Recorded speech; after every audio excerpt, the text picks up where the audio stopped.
మామూలుగా ఇండియాలో family disputes over property అనేది వెరీ కామన్. మనకి పొలిటికల్ అండ్ సెలబ్రిటీ ఫ్యామిలీస్ కాబట్టి మనకి డిస్కషన్లకు వస్తుంది. సో ఈ మధ్యకాలంలో విమెన్ కూడా అసెప్టివ్గా బయటకు వస్తున్నారు కాబట్టి వాళ్ళు కూడా ఆస్తులు కావచ్చు, లెగసీలో కావచ్చు, వాళ్ళు కూడా వాటా కోసం పోరాటం అనేది చేస్తున్నారు. ఈ నేపథ్యంలో జగన్ షర్మిల వాళ్ళిద్దరి మధ్య కూడా ఏజ్ గ్యాప్ 1 year నాకు తెలిసి.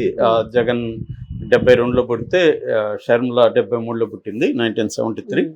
సో ఇద్దరే పిల్లలు రాజశేఖర రెడ్డికి. రాజశేఖర రెడ్డి 2004 నుంచి 2009 వరకు ముఖ్యమంత్రిగా ఉన్నప్పుడు ఆయన సెప్టెంబర్ 2న 2009లో చనిపోయాడు. సో చనిపోయిన తర్వాత జగన్ ఇబ్బందులు పెట్టారు. జగన్ 12, 13, 2012 and 13 జైలుకి వెళ్ళాడు. అప్పటికి వైసీపీ పెట్టాడు పార్టీ. జైలుకి వెళ్ళాడు. జైల్లో 16 నెలలు ఉన్నాడు. 16 నెలలు ఉన్నప్పుడు అతను పార్టీని నిలబెట్టింది విజయమ్మ, షర్మిలని. అప్పుడు అందరూ కూడా అనుకున్నారు జగన్ జైలుకి వెళ్ళాడు, ఇంకా పార్టీలు ఎవరు ఉండరు, పార్టీ మార్చేస్తారని కూడా అనుకున్నారు. కానీ వీళ్ళిద్దరూ నిలబెట్టారు. 3000 కిలోమీటర్లు పాదయాత్ర షర్మిల చేసింది. విజయమ్మ కూడా ఇదైంది. బిజినెస్ యాక్టివిటీలన్నీ కూడా భారతిరెడ్డి చూసుకుంది. అలాగే ఈ ముగ్గురు స్త్రీలు వైసీపీకి పిల్లర్లాగా నిలబడ్డారు. సో బయటకు వచ్చారు. బయటకు వచ్చినాక కూడా వాళ్ళు కలిసే పనిచేశారు ముగ్గురు కూడా. అయితే అధికారం వచ్చింది. అధికారం వచ్చినాక షర్మిలకి అధికారంలో ఎటువంటి వాటా ఇవ్వలేదు, అట్లాగే ఆస్తుల్లో కూడా ఎటువంటి వాటా ఇవ్వలేదు. దాంతో 2021లో షర్మిల తెలంగాణకు వచ్చి, తెలంగాణ కాంగ్రెస్ పార్టీ దాని పేరు ఏదో ఉంది, అది పెట్టింది. పెట్టినాక వీళ్ళ మధ్య గొడవలు అనేవి ఇంకా ముదిరినాక విజయమ్మ కూడా షర్మిల వైపు వెళ్ళిపోయింది. దాని తర్వాత 2024 జనవరిలో ఆమె కాంగ్రెస్లోకి మెర్జ్ చేసి తన పార్టీని ఆంధ్రప్రదేశ్ పిసిసి ప్రెసిడెంట్గా వెళ్ళింది. అక్కడి నుంచి ఓపెన్ అయిపోయింది బ్యాటిల్ అనేది అన్నా చెల్లెలకి మధ్య. అప్పటి వరకు ప్రచ్ఛన్న యుద్ధం కాస్త ప్రత్యక్ష యుద్ధంగా మారిపోయింది. సో దాంతో ఆస్తులకు సంబంధించి ఒక డిస్ప్యూట్ అనేది ఓపెన్గా బయటకు వచ్చింది. ఆమె పొలిటికల్గా జగన్ని ఓడించడానికి గట్టిగానే ట్రై చేసింది, కొంతవరకు అది పనిచేసింది కూడా. దాన్ని కూటమి పార్టీలు తెలుగుదేశం కావచ్చు, జనసేన కావచ్చు, బీజేపీ కావచ్చు ఉపయోగించుకున్నాయి. సో సక్సెస్ఫుల్గా జగన్ ఓడించగలిగారు. అయితే ఇప్పుడు ఆస్తుల డిస్ప్యూటు బయటకు వచ్చింది.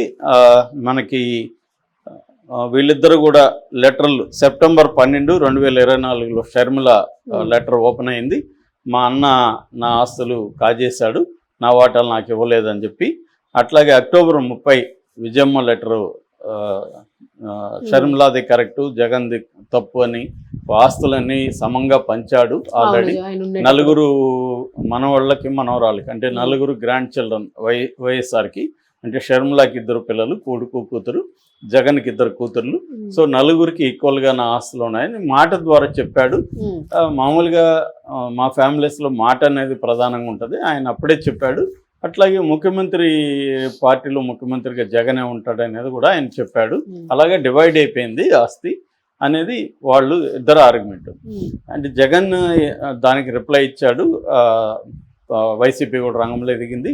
సో డిస్ప్యూట్ ప్రధానంగా వచ్చి ఒక కంపెనీకి సంబంధించి డిస్ప్యూట్ లీగల్గా కూడా కోర్టులకు వెళ్ళింది.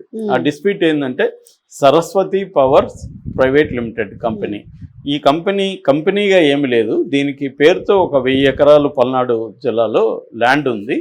ఇది ముఖ విలువ ఫేస్ వాల్యూ అంటారు 10 రూపాయలు అనమాట. సో దీంట్లో జగన్ వాదన ముందుగా చెప్తాను. జగన్ వాదన ఏంటంటే 2019 ఆగస్టు 31న ఒక చెల్లికి ఒక MOU రాసిచ్చాడు. అది out of love and affection అనేది జగన్ రాసిచ్చాడు. ఏమని అంటే ఈ కేసులన్నీ జగన్ ఏమైంది, అక్రమాస్తుల కేసులో అరెస్ట్ అయ్యాడు. అక్రమాస్తులు అంటే ఏంటి, వైఎస్ఆర్ అధికారంలో ఉన్నప్పుడు కొంతమందికి మేలు చేశాడు బిజినెస్ పీపుల్కి. వాళ్ళు క్విడ్ ప్రోకో బదులుగా జగన్ కంపెనీలో పెట్టుబడులు పెట్టాడు. అందుకని జగన్ కంపెనీలు విపరీతంగా గ్రో అయినాయి. 2009లో జగన్ అఫిడవిట్లో 72 కోట్లు చూపిస్తే 2024 నాటికి 757 కోట్లు. అసలు సంబంధం లేదు. 72 కోట్ల నుంచి 757 కోట్లకి జగన్ ఆస్తులు పెరగడం వెనక ఈ అక్రమంగా పెట్టుబడులు పెట్టడం అనేది కనబడుతుంది అనేది కేసు. ఆ కేసు నడుస్తుంది. ఈడీ అండ్ సిబిఐ దాదాపు 20 ఛార్జ్షీట్ల వరకు దాంట్లో వేశారు. 12 ఏళ్ళుగా జగన్ బెయిల్ మీద ఉన్నాడు. ఇందులో కొన్ని ఆస్తుల అటాచ్మెంట్ ఉంది. అందులో ఈ సరస్వతి పవర్ కూడా అటాచ్ చేయమని ఈడీ హైకోర్టులో పిటిషన్ వేసింది.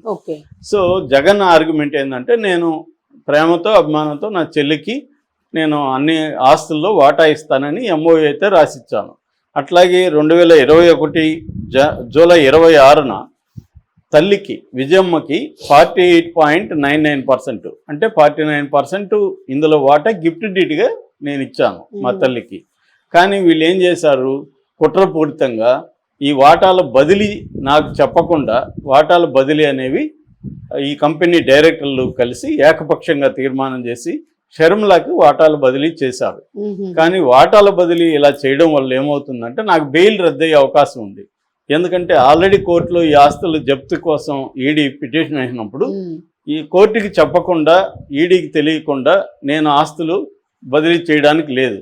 ఈ విషయం షర్మిలకు తెలిసి కావాలనే రాయించుకొని బదిలీ చేయించుకొని నాకు బెయిల్ రద్దు చేసి నన్ను జైలుకి పంపాలనేది షర్మిల ప్లాన్ అనేది జగన్ మాట్లాడాడు. దానికి షర్మిల కానీ విజయమ్మ చెప్పింది ఏమంటే, అసలు ఏమీ జరగదు, ఆస్తులు జప్తు కాలేదు, ఇది